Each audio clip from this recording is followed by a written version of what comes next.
Let's take a look at some rounded necklines. Starting first with a crew neck. Crew neck is a typical neckline you would find on a t-shirt. It's a rounded neck that fits tightly up against the base of the neck, both front and back. It does not come up on the neck, but it also does not drop down on the body either. Again, typical t-shirt neckline here. A jewel neck is very similar to a crew neck, except that it is bigger.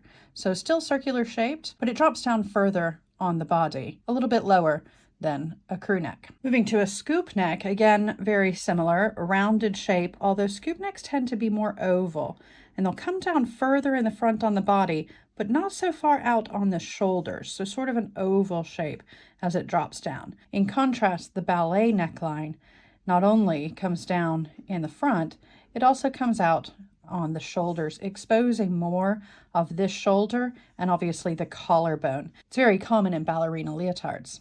A few more rounded necklines include the turtleneck, which comes high up on the neck, usually just under the chin.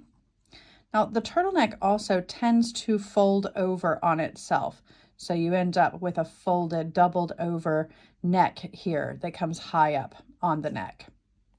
In contrast, a high neck, also known as a mock turtle, it does come up on the neck, but not as high as a turtleneck, and it also tends not to fold over.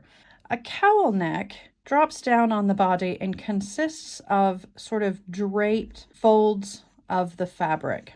Think of it as an oversized turtleneck in that it folds over like a turtleneck does, but because it's so much bigger, it falls in folds and drapes like this rather than fitting tight up on the neck. Finally, a boat neck, also called a Sabrina neck. You may also see this in the French bateau neck, all the same thing.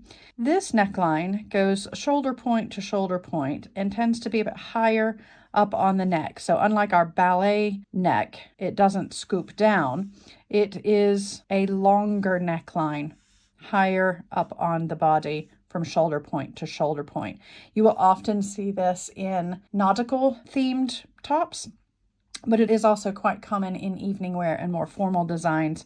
I don't know if the term Sabrina comes from the movie, but this is a very Audrey Hepburn style look in my mind. When I think of a boat neck, that's who I think about, which of course brings to mind the obvious movie Sabrina. Who knows if that's where it comes from, but that's what I think anyway. So I hope that's helpful for some round necklines.